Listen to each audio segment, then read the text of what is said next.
So I think we can get started.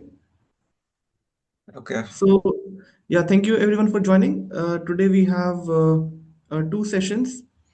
One by Fujitsu team, Rakshith and Shreyas. They'll be presenting on their work with scientific machine learning and oneDNN. And then we have Jonathan from ARM team, and he will be presenting on Kleidi and oneDNN. So we'll get started with the first session. So I'll invite Rakshit and Shreyas to get started with the first session. Over to you, Rakshit. Okay. Thank you. Good morning, good evening, everyone. So I'm Rakshith. I'm currently a lead engineer at Fujitsu Research. I also have my colleague Shreyas who will talk about a few more details in this presentation. So today we'll talk about AI for drug discovery and OpenFold optimization using the oneDNN stack. And we have a few exciting things we want to share.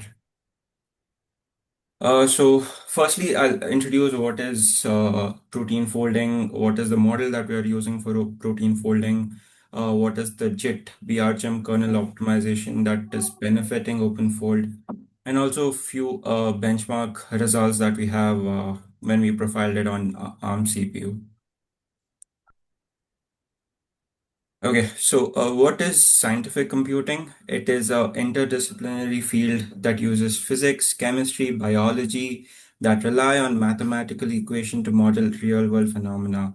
Scientific machine learning combines ML with scientific knowledge and governing equations to accelerate simulations, improve predictions, and study complex systems that are using difficult or costly to model using traditional methods.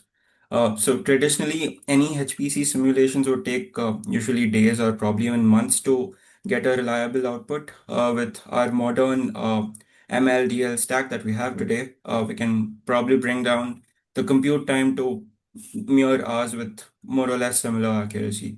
So the main goal of scientific computing is to achieve what traditional systems were already doing, but at a much faster and more reliable way. So to build on that, our focus will be on protein folding. What exactly is it? It is like, uh, let's say we have a 2D chain of amino acids, and in biology, that is pretty useless. It has to be used in a form where the biology can really interpret. This is usually when it's folded into a 3D shape. And each 3D shape determines a very unique function the molecule can perform. So the challenge is a single amino chain can fold into a million possible ways of the 3D format. And to do this and check every version of it that whether the folding is correct or not would take probably years and cost millions of dollars with the traditional approach. So what we have today is we have like deep learning models that simulate this to a large extent, and they're getting really good over the years. So few years ago, Google introduced the amazing model called the AlphaFold, where it used to predict these 3D folded proteins really, really well. And with time, OpenFold came out, which is an mirror of the AlphaFold, but also it is open source and non-profit. So to go deeper into this system, what exactly and how it works, the input is a 2D amino sequence represented as a FASTA for file, and it goes through this AlphaFold engine, which consists of MSA searching, template structures, and other pre-processing steps. Post that, basically, it has a pair representation and the MSA representation itself. After all of the Evo former blocks inference, it recycles this a minimum of 3 times. This is the model's default, and it is possible to set it beyond the value 3.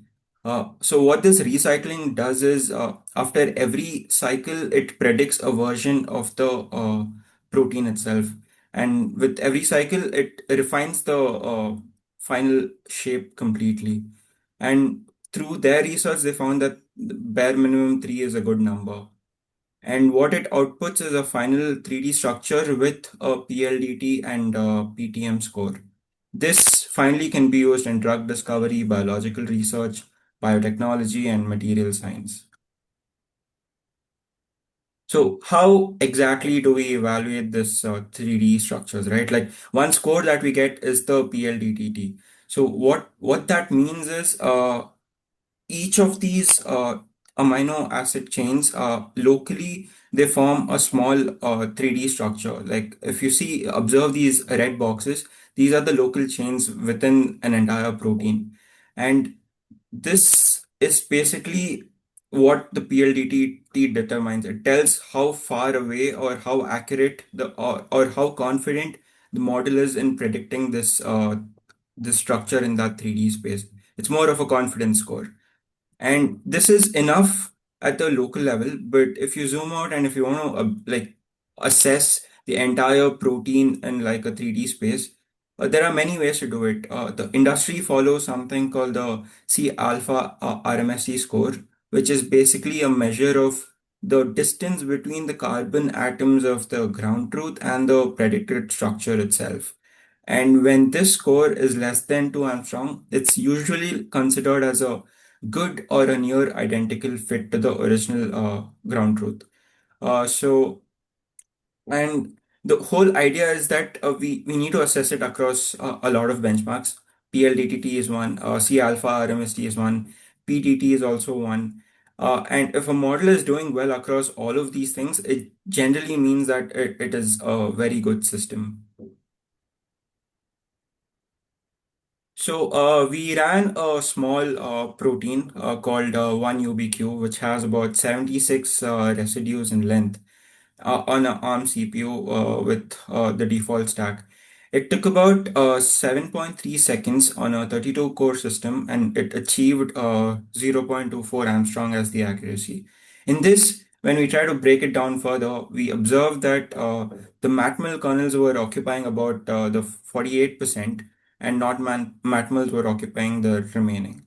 We wanted to know inside matmel itself, like what exactly is taking time and what are the shapes and where is it going, whether it's hitting oneDNN or any other backend libraries. And when we did that, we found that initially everything was not hitting our required BRGM path that we had optimized. So once we modified the PyTorch dispatcher, we saw that it's hitting our optimized kernels. AddMM and BMM both started hitting that JIT PRGM. And when we did that, we were seeing a boost of almost 4x in certain scenarios. So overall, we do see that BRGM improves the pipeline significantly, and we still have a long way to go to minimize the performance bottlenecks. I'd like to hand over to Shreyas to go deeper into the JIT PRGM implementation. Yeah. So good morning to all. I'll be sharing my screen in a second.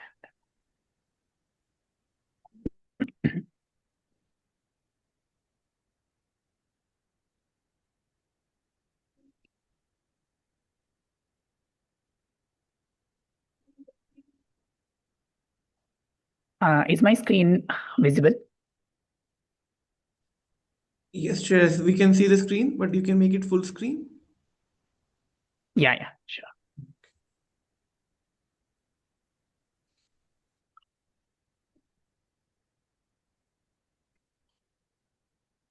Yeah, so good morning to all. So here we would be liking to go a little more in detail with respect to the JIT BRGM kernel. So in JIT BRGM kernel, first we will show what is the advantage of using JIT. So what is JIT? JIT is just-in-time compilation. So it is in oneDNN on ARM, we use KleidiAI arc64 as our JIT compiler. So the diagram, the second diagram to the bottom right corner shows exactly how it's done in KleidiAI arc64. First, in generation phase, we see that KleidiAI exposes certain C functions, which can be used as standard CPP functions. And during execution time, they are actually converted to machine code using the JIT compiler. And this machine codes, they are actually strings of zeros and ones. Similarly, how a compiler would convert a standard high-level code to machine code. And they are put up in an instruction queue. And during execution, we just pop each element from the queue and then start executing them one by one. So this is the JIT kernel, which is used in oneDNN, which is the KleidiAI Arc64 kernel. Sorry, the KleidiAI Arc64 compiler.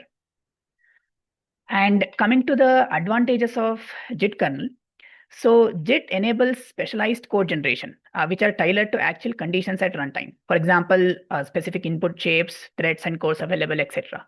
Whereas in ahead of time compilation, the input is not known during compilation phase. And therefore, these specialized code generation cannot be done with ahead of time compilers. And dead code elimination. Now, because compilation again happens with real inputs in hand, we can eliminate dead code by generating only the branches that will be executed. And thirdly, there is loop optimizations. So we can apply loop optimization again, depending on the input shapes, such as choosing the right unroll factors and iteration orders. And then register allocation. So we can also control register allocation directly and can aggressively optimize register usage with knowledge of the inputs. Now, again, so there are two advantages here. One is we have knowledge of inputs. Secondly, the SV intrinsics does not give us a full control over register allocation. We can just define a register as a CPP variable, but then it's up to the system which register it allocates to that.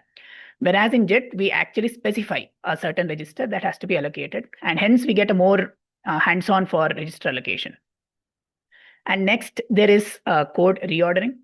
So we can reorder code based on how much parallel execution is possible. Now, again, deciding the amount of parallel work is also a function of number of available threads and also what is the input shape of the matrix. So depending on that, we can decide what is the amount of parallelism that we can have. And based on that, we can convert the machine code. So in the diagram, we show a small part where there is an actual advantage here, a branching advantage. So on the left side, we see SV intrinsics, and on the right side, we have JIT. So we have the top boxes show what the user writes, like what we write. So in the left side, the user writes input equal to 4 SV, SVB, he allocates. And on the right side in JIT, we write the similar commands. But after compilation on the left side, since it's an ahead of time compilation, we see there are branch instructions in the assembly code generated as well. Whereas on the right side, since we know the input, so if the input is 4, the left side, the 3 instructions will be generated. And in case the input is not matching the condition, only the one assembly instruction will be generated. So since there are minimal branches here, even the hardware can more aggressively optimize the pipelines and reduce the pipeline stalls. So next, coming to BRGEM. So BRGEM, so this concept was introduced in a paper called High Performance Deep Learning via Single Building Block. And this was implemented in x86, but there was no corresponding kernel in ARM. So we have added that kernel in ARM, which has given us great speedups, which we will be showing in the last result slide. So coming to BRGEM, what is BRGEM? BRGEM is a batch reduced GEM kernel. GEM is general matrix multiplication. So it performs multiplication on a series of input subtensors, which are called batches, and then combines the partial results into a single output. So in the diagram, we can see there is A0, A1, A2, A3 are the subtensor of tensor A. And similarly, B0, B1, B2, B3 are the subtensors of tensor B. So multiplying these two, so corresponding tensors will be multiplied, that is A0 into B0. And then they would be accumulated, the result would be accumulated, A0 into B0 plus A1 into B1 plus A2 into B2 similarly. So here, the advantage of BRGEM is in case we use a general matrix multiplication, we have to store the intermediate results in the subtensor C and then again retrieve them for the next set of multiplications. But since we are using the batch reduced GEM, we do not store the intermediate results in CJ. Instead, Once all the results are calculated, we store it in one go.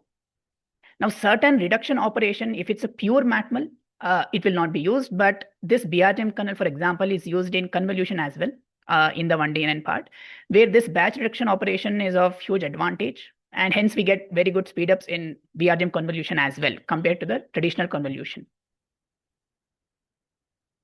Next, so actually the BRGEM has two parts. One is the paper, has two parts. One is the batch reduced operation, and second one is the microkernel which computes the multiplication of subtensor. For example, A0 into B0. So paper talks about these two concepts. So this is the second concept where the GEM microkernel implementation used by BRGEM on ARC64 for a single subtensor multiplication, that is A0 into B0. Now here for simplicity, so the vector registers in ARM range from 128 to 2048 bits. But for the diagram and simplicity of explanation, we have assumed each vector register to be 64 bits, which means they can handle 2 FP32 elements. So here if we see in this kernel, we broadcast the elements from A matrix and we load the elements from B matrix. So in this diagram, the Z0 register is used for broadcasting A, and register Z1 is used for loading B. And this operation, what we see here is the ARM FMLA operation, which actually multiplies two vector registers and accumulate the results. So this is the main part. This is the main instruction due to which we do not have to store the intermediate results. It can be accumulated over multiple batches. Now we see here in the first loop, we multiply first column of A with the first row of B. So the first column is 1 and 3, and we broadcast the 2, and we load the first row of B, that is 5, 6, and we store the result in the destination register Z2 and Z3. And in the next loop, we load the second column of A, broadcast the second column of A, and then load the second row of B. And again, we accumulate the result in the same two registers, the destination register Z2 and Z3. And this arrow mark, it shows how it's actually accumulated in C. And with this logic, we can see clearly that A cross B is equal to C. The multiplication can be tried via hand, and it actually matches with the result. So this is the microkernel which actually calculates the multiplication of the subtensor blocks. Coming to optimizations, there are two major optimizations which any GEM kernel does usually. One is reordering, and second is blocking. So in reordering, so what is reordering? It just groups together memory blocks that are accessed sequentially, thus minimizing cache misses and reducing the memory latency. And in this particular approach of BRGEM, we reorder the weight matrix, but the source matrix would be in plain format without any reordering. So there is an example shown here. For example, you can consider this as a matrix of 8 cross 8, which has numbers from 1 to 64. And in memory, they are usually sequentially stored as shown here. But let's assume that these 4 colored blocks are to be loaded contiguously. But in memory, they are not contiguous. After 1, 2, 3, 4 comes 5, 6, 7, 8, but we actually require 9, 10, 11, 12. So this would actually cause a lot of cache misses when we take a huge matrix. So what reordering does, it tries to align these 4 blocks together. So after reordering, we see the memory sequence is 1, 2, 3, 4, and then comes 9, 10, 11, 12. So this actually reorders the data in memory, which will help us to load the blocks continuously. And second is blocking. So in the matrix, we block along the M and N dimensions based on the input shape and available threads as to how many parallel amount of work we require for multiplication. So in this example, M block is 4 and N block is 32. So that gives us 2 blocks of A and 2 blocks of B, which multiply to produce 4 blocks of C. So these 4 multiplications, they don't interfere. So since we are actually multiplying across the entire K dimension, so these are not partial results in the 4 boxes. They are actually the complete results. So since they are complete results, they don't interfere with each other, and they can actually run in parallel. So in this particular matrix multiplication example, we can have 4 threads to compute the result of the matrix. So as the shape of the matrices get larger, the amount of independent parallel work also increases and more threads can be utilized. And again, because it's a JIT compiler, we can decide all these during runtime once we receive the number of threads available and the shapes of the matrices. Coming to our contributions, so for accelerating this work, these are the first three are the PRs that we have raised to oneDNN. And the remaining PRs are other contributions of Fujitsu towards the BRGEM and MATML community in oneDNN. And coming to the results, we see the default is shown in that we are actually faster than the default implementation of oneDNN. And as we see, when the protein length, the sequence length increases, that is for large matrices, we get a better gain with the BRGEM approach. And here it's roughly around 4x. Yeah, so to conclude, Fujitsu, we actually continuously work on scientific ML and AI surrogate development. And as a part of this, we also try to work on kernels, low-level kernels, which are which would be used by these ML and AI surrogate models. And so, yeah, this is the work that Fujitsu has done for supporting these softwares on Fujitsu Monaka processor, which would be launched in the financial year 2027. And yeah, so these are the resources we have used. The first one is the paper of the where the BRGEM was first introduced. And second one is the resource which we have used for OpenFold. And these other resources are certain links to the previous UXL talks and other things where we have referred for going ahead with this presentation. And this presentation, so this is based on the results obtained from a project JPNP 21029, subsidized by the New Energy and Industrial Technology Development Organization, NEDO. Yeah, so now we are open for any questions. Yeah, we'll be free to take questions. Thank you.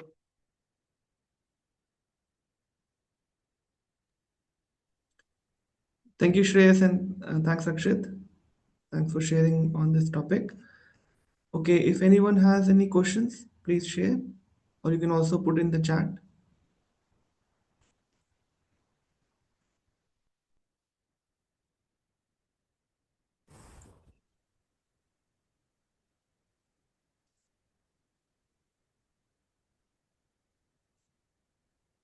Okay. Okay, thanks, Shreyas and Rakshit. Thanks for sharing. If there are any questions in future, we will bring it up at the end. Thanks for your time. Okay, Yeah, so next we'll invite Jonathan Deakin from ARM. He'll be presenting on oneDNN stack simplification on ARC64 using KleidiAI, where he would be discussing and sharing on active oneDNN RFC, which proposes to replace ACL with ARM KleidiAI for ARC64. Jonathan is a software engineer at ARM responsible for the architecture of oneDNN ARC64 backend, and he has been an upstream contributor to oneDNN for over 4 years now. So, welcome, Jonathan, and over to you. Hi, everyone. Thank you for the introduction. Yeah, let me just share my screen.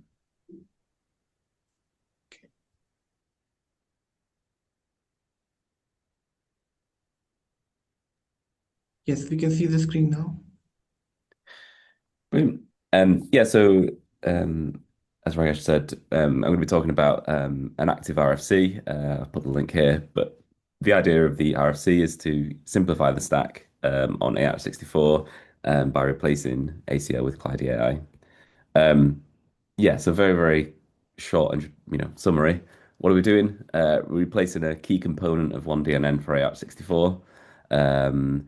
And why? Why should you care about this? So the idea is that we'll have a simpler stack. That'll mean easier development. Also means simpler integration into frameworks. Slightly better performance. And it's also low risk. And I'll talk about why that is as I go. So yeah, just to give a very brief history of oneDNN. on AR64. About 6 years ago, we started to contribute to oneDNN, and we started to do this by integrating the ARM compute library, which I'm going to call ACL. At a similar time, Fujitsu started contributing to oneDNN, and they made use of KleidiAI AH64, which Shreyas has already kindly talked about. But they're primarily optimizing for SV512 at that time. About 3 years ago, the oneDNN plus ACL stack became the default backend for PyTorch and TensorFlow on AH64, which was great. Led to some great speed ups. Um, this was, made much easier because oneDNN was already integrated into PyTorch, kind of demonstrating the strength of oneDNN as a common backend. And crucially here, PyTorch in particular didn't want architecture-specific backends. They wanted kind of a general backend that could one backend to plug in for all architectures. So again, showing oneDNN's strength. And then more recently, as Shreyas was talking about, Fujitsu started optimizing for SV256. And actually, these started to become competitive with the ACL implementations, as Shreyas was talking about. Particularly convolution, which is quite a complicated primitive. There was some really, really good implementations there. So yeah, but it hasn't been without its problems, right? So let me talk a little bit about some of the frictions that we've had along the way with oneDNN plus ACL. Um, so kind of initially, as I said already, the low-hanging fruit, we had some very big speed ups as we started to integrate things. So starting with, F32 matmul, which was called NEGEM in ACL. We plugged that into oneDNN, into the F32 matmul, and all of a sudden we get PyTorch linear accelerated, right? Great. And, because oneDNN is backend that's plugged into lots of other frameworks, you get the TensorFlow speed up for free, or at least relatively easy. Which is great. Oh, sorry, I should have said also there was a little bit of a hack to deal with some state, which was also quite difficult to deal with. But yeah, that was sorted. And then, further layers, activations. We had some quick activations in ACL, hooked those up. Again, they work in PyTorch and TensorFlow. And also quantized matmul. So it was called low PGM in ACL. And then in oneDNN, it was this SA matmul, which, we can hook into QLinear in PyTorch. And then oneDNN kind of tweaked its quantization interface, really quite a small change, moving the weights from configure time to runtime, which kind of broke because ACL needed the weights at configure time, this completely broke this integration. And we never really fixed this properly. This is a real pain.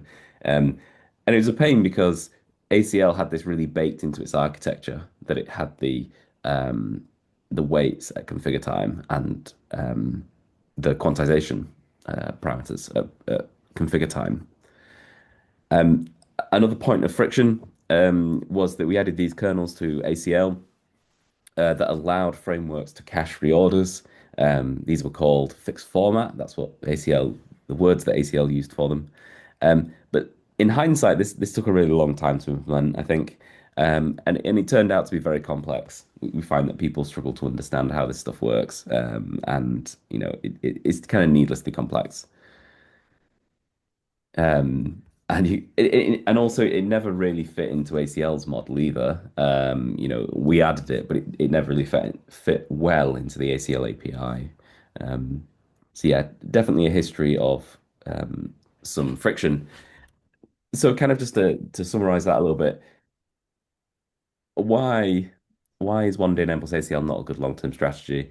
Um, Anytime you want to implement something new, you have to design and test two APIs, right? You have to design and test the ACL API, and then you have to hook that into oneDNN and then test the oneDNN API too. Um, and as with anything, an extra API, extra layers of things, extra sources of bugs. Um, and also, I touched on this a little bit earlier, but ACL is fundamentally designed as a kind of separate framework.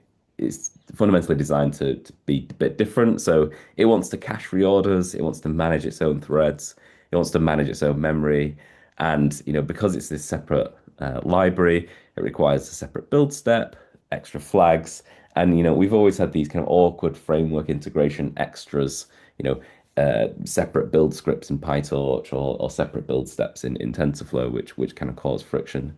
Um, and yeah, again, so extra state that you don't use is always an issue. We've had lots of thread safety issues over the years we've had to deal with because of variables lying around that we're not using.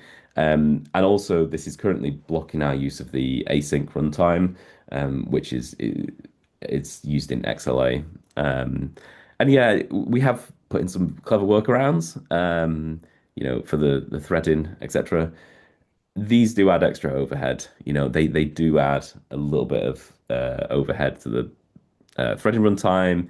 It does make debugging more difficult. And I think ultimately, just to summarize all of it, it makes development slower as well. Um, so what should we do about it? So we think we should integrate kernels more closely with oneDNN, and I'll talk a little bit about how we plan to do that. And also make more use of KleidiAI H64 JIT kernels, like Fujitsu have been doing.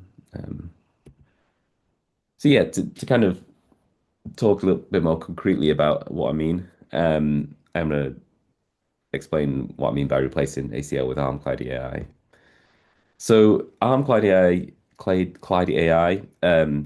is a library, and it's one that's architecturally much more suited for integration into oneDNN. So it's much less opinionated than ACL.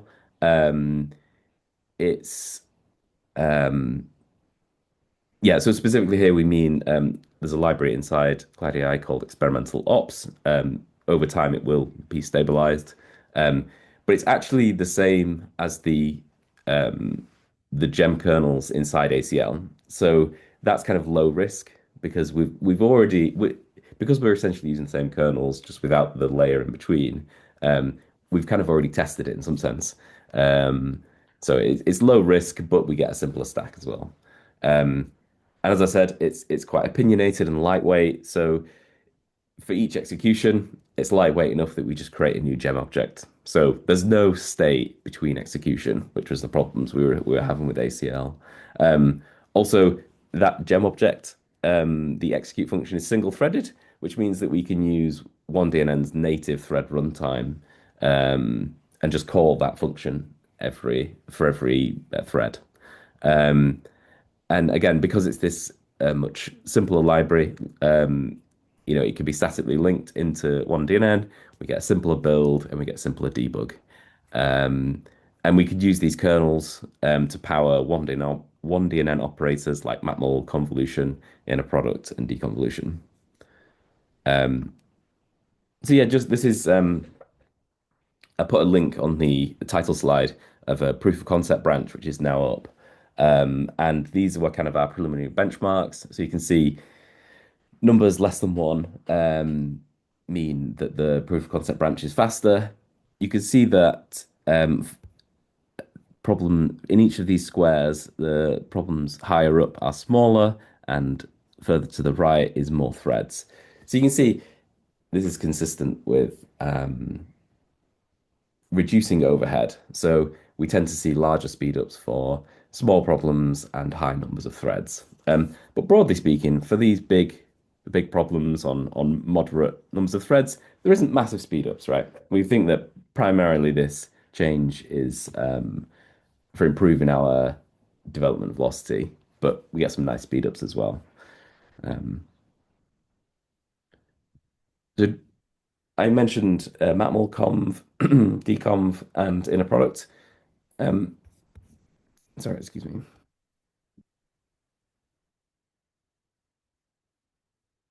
But what about all the other primitives?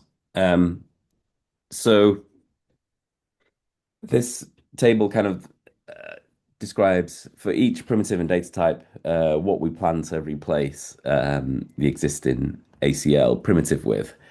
So if you look below here, LY softmax reorder pooling binary lane norm batch norm prelude, we plan to replace all those with JIT, and actually this is pretty much done. We've done that by expanding the asymd coverage and just generally filling in any gaps in the coverage. The only one thing that's missing is log is missing, but we will sort that out in the next month or so. In terms of convolutions, it's a little bit more complicated, but essentially the strategy here is that we'll replace like for like for now. So anytime we had an ACL convolution before, we will replace it like for like with a KleidiAI convolution, which works in a similar way, so should have a similar performance. The approach here that we're taking is a low risk strategy because it's a large change. We don't want to change too much at once. After it lands, we can then make some more tweaks, but that's the idea. A note on UA S8 matmul, kindly contributed by Fujitsu. The JIT in 8 matmul is very good, and we'll be using that for SVE. Yeah, but there's no asymd implementation for that. But yeah, so that's the general our general strategy. Just talk a little bit about post ops. So post ops are this concept in oneDNN where you can fuse simple operations into a larger operation. So you have a matmul, let's say, you could fuse an activation, some binary, etc., etc. So we always struggle with post ops and implementing highly optimized post ops in ACL. That was because we could override the thread runtime in ACL using a clever hook.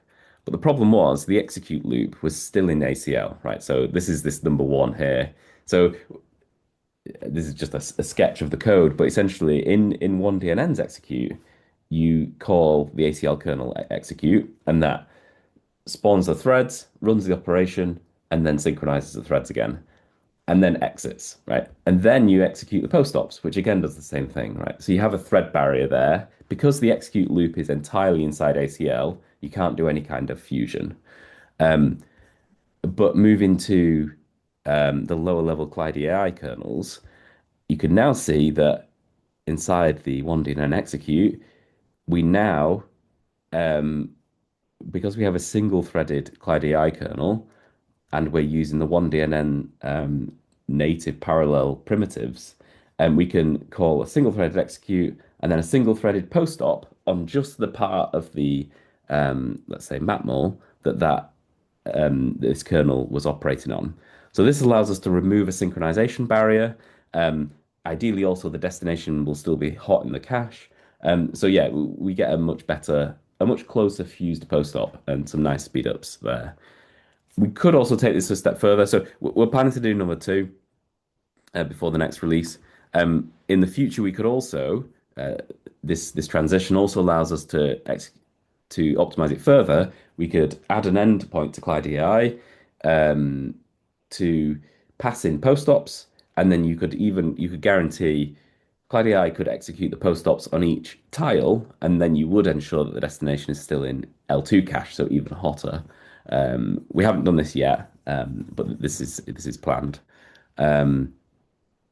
Yeah, so this is kind of ongoing work. I should say that actually we will ensure before the next release that it's at least as good as the ACL implementation, right? We are also hoping to get this in before the next release, i.e. the slightly more fused version. But it doesn't need to block the release because it's more important that we move forward than we necessarily get that optimization in now.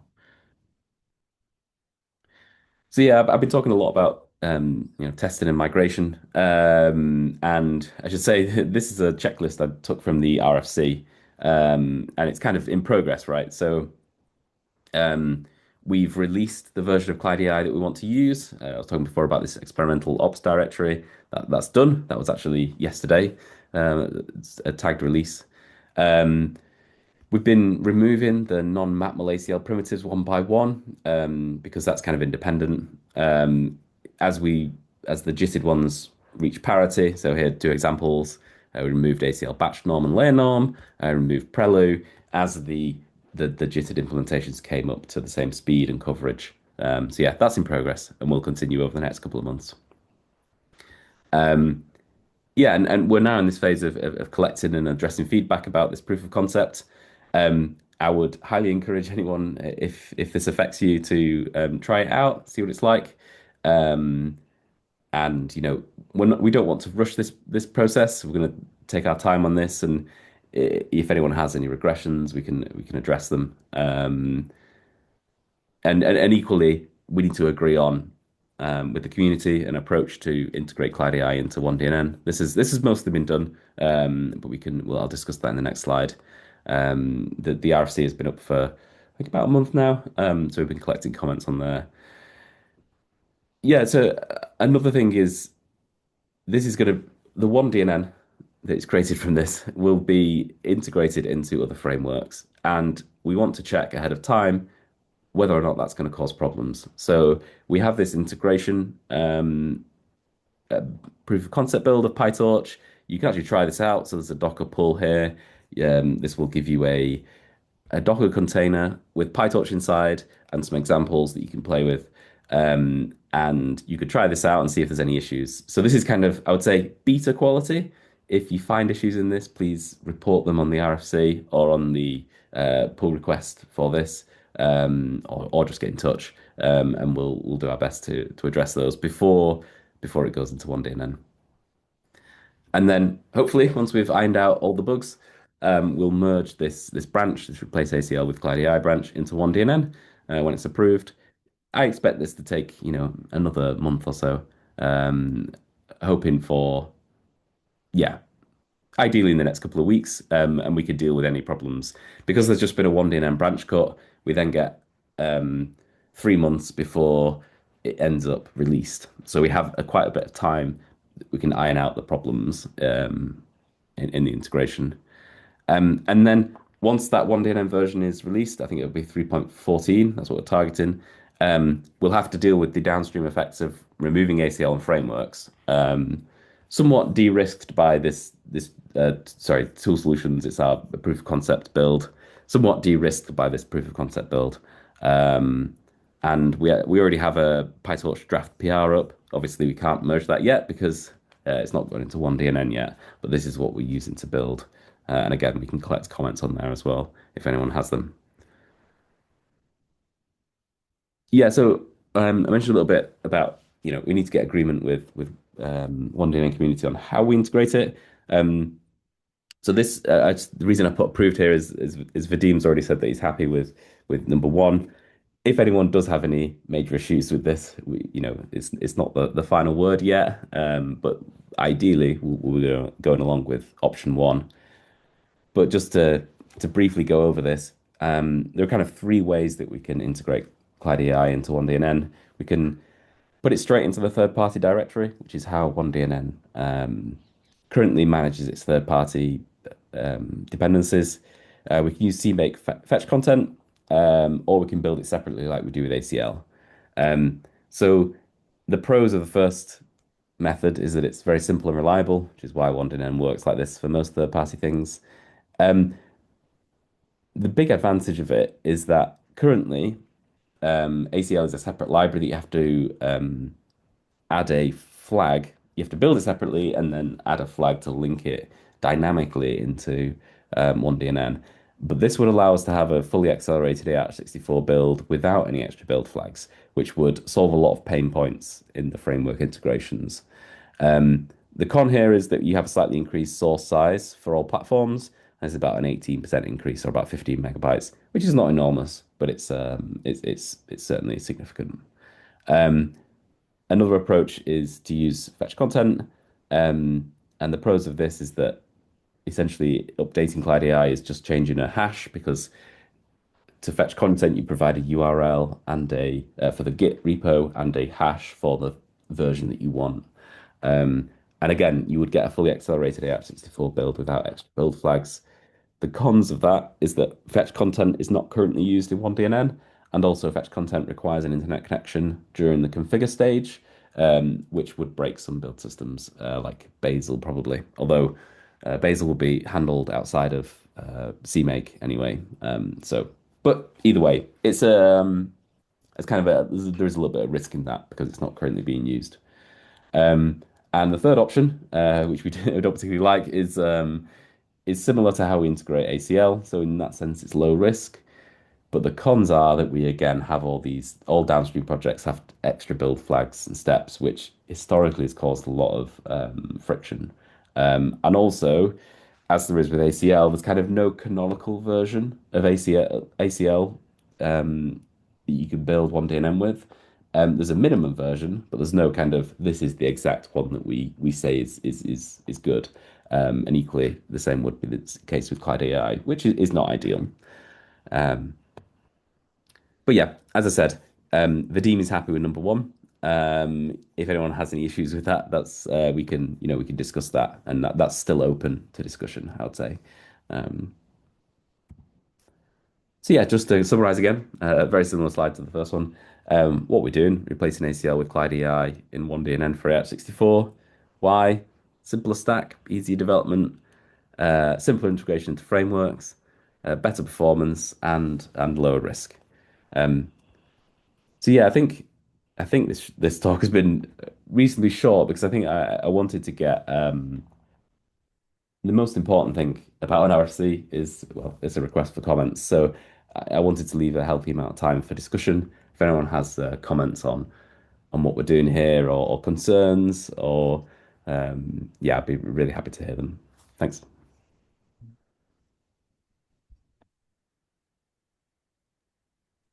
Thanks for sharing, Jonathan. Yes, Gian, yeah, please go ahead. Yeah, thanks for the great presentation. I think it's really important to have this tight integration. And I remember that the oneDNN has a microkernel level API, and then it is sort of like a similar level as a KleidiAI. This integration will support that API, or it is just integrated to oneDNN as internal implementation? So it'll kind of be separate. It's a good point. So the BRGEM microkernel API doesn't quite fit with the KleidiAI operator library way of doing things. It could be tweaked to get there, but it doesn't currently. So we won't be integrating it into that API straight away.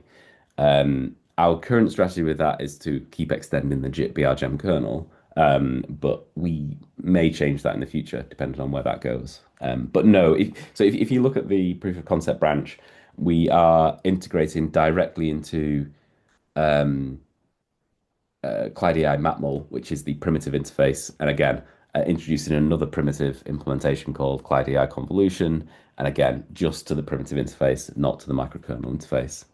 But it's a very good point. Nice. So I have a follow-up question. So I go back to the slides you show, like a diagram have two columns.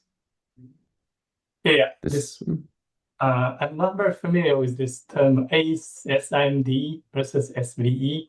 And then like according to what you said, like basically like each of those you have a plan replacing them, adding a new implementation of those kernels based on KleidiAI. Is that so? Yes, so okay. Yeah, absolutely. So this, I guess another word for ASMD, some people know it as neon. Yeah. So obviously neon is 128 vector length, but it's also a separate architecture, whereas SV, again, different architecture with variable vector length. Sorry, what was the second part of your question again? Yeah, second part is that each because you have check mark, it feels to me is like each one is an implementation of the kernel using Kleidi, but the kernel implementation has to be different because different microarchitecture. Yeah, so broadly, I guess so the tick here means that we've kind of done it to some degree. So we're kind of happy with it. The previous picture of this, I should say, yeah, it's a bit confusing. They're all ticks. In the proof of concept, when I put it up, sorry, the RFC when I first put it up, was not all. Some of these were orange because they were in progress. We've now pretty much finished all of them, and we're kind of happy with where we're going with them. Um, in terms of the reason why you have two different ones here. So, for example, so KleidiAI actually provides a generic interface where you say, I want a matmul, and underneath it chooses either an asymd one or an SVE one. So it is a very simple interface, and it'll pick one. With JIT, we don't actually have a optimized matmul implementation for asymd, so we can't use it. That's why there's a difference between the asymd and the JIT in that case. And again, for convolution, actually for convolution, F32 convolution, the story is actually a little bit mixed. In a lot of cases, the JIT convolutions are faster for SVE 256.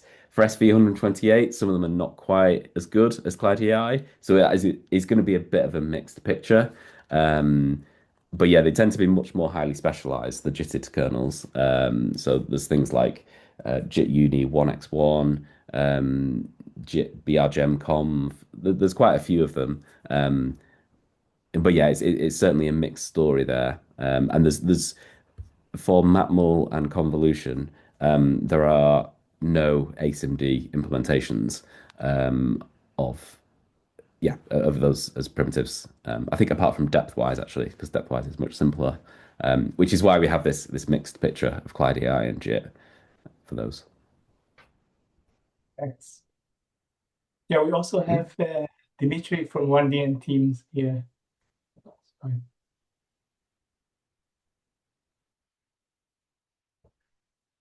Feel free to have any question. Tao also from oneDNN. We discussed everything on RFC.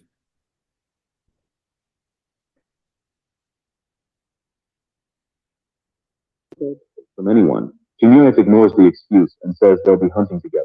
If he's going out to fight, he'll need Alice's help. She looks at him and asks if there are even any hunting spots left. She knows the best dungeons are all controlled by guilds until the third floor boss is beaten and the fourth floor opens, so there shouldn't be any hidden hunting grounds left. That's what everyone believes, but Jinyuk knows better. On the tower's first floor, there's a Okay.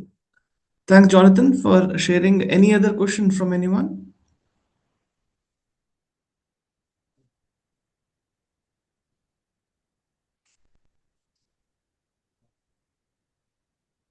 Okay, so Jonathan, one question, like what's the like further next steps on this RFC? What's the current status of the RFC?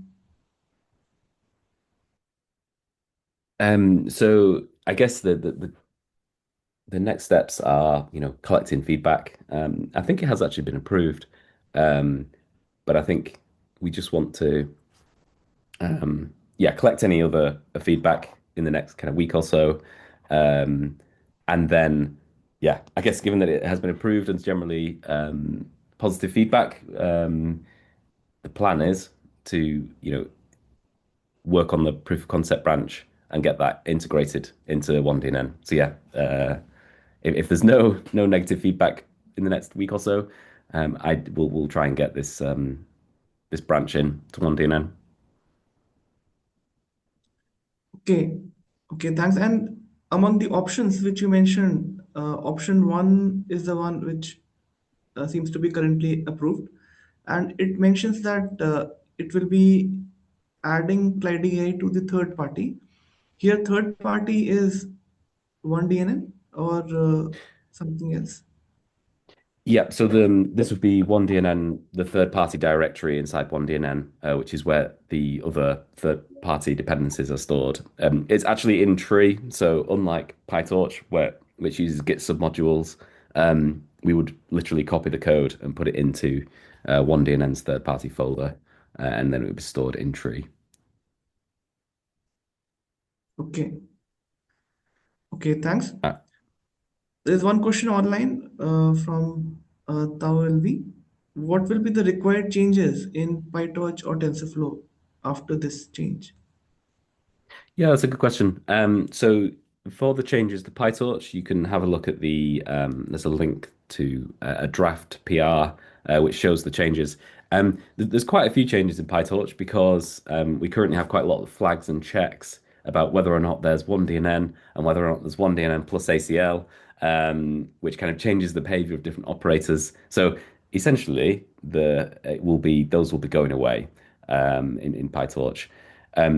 TensorFlow is slightly simpler, but it will be similar, right? You'll see comments, well, not comments. You'll see functions and variables in TensorFlow which ask whether or not oneDNN has been built with ACL, and they can all go away. So essentially, the integration of oneDNN into those frameworks will be the same whether or not it's AH64 or x86. Broadly speaking, it'll at least get rid of a lot of those inconsistencies between the two. But the changes are not they're not enormous. Yeah, so I would encourage you to take a look at the PyTorch changes. They're probably quite typical for what the frameworks will see. There is an extra complication with PyTorch because we actually have a direct integration between PyTorch and ACL. So we integrate ACL into PyTorch indirectly through oneDNN, and we also integrate it directly into PyTorch for the QLinear layer. And we hope to remove that direct integration in this work. We can't guarantee that. We may take another release before that happens. But we do plan to eventually remove ACL, the direct integration, and the indirect integration from PyTorch. So that's an extra complication with PyTorch. TensorFlow doesn't have that same complication. I have a question as well, Jonathan. So with this new integration, can we expect that oneDNN under UXL Foundation can expose the low-bit Kleidi kernels as well in future? That's a good question. Not currently as the microkernels stand, but it certainly will let us move faster towards that. And there is work ongoing. The current plan is to try to use the JIT8 matmul for some of the quantized stuff. But yeah, we can't integrate the microkernels directly into oneDNN as they stand. But yeah, this work should allow us to move faster towards that. Got it. Thank you. Thanks.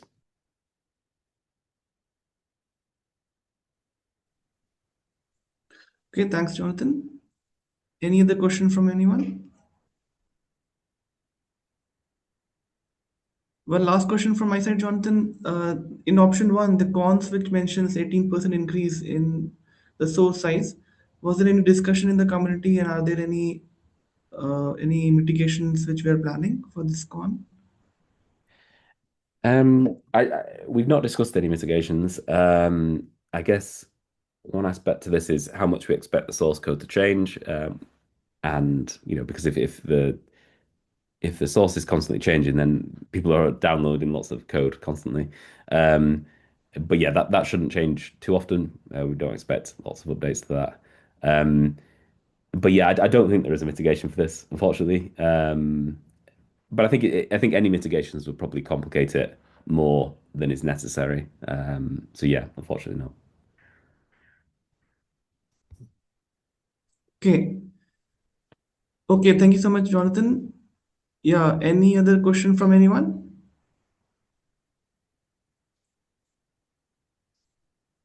Okay, so thank you everyone for joining. Thank you, Jonathan, Rakshith, and Shreyas for your presentations today. I really appreciate your time. Yeah.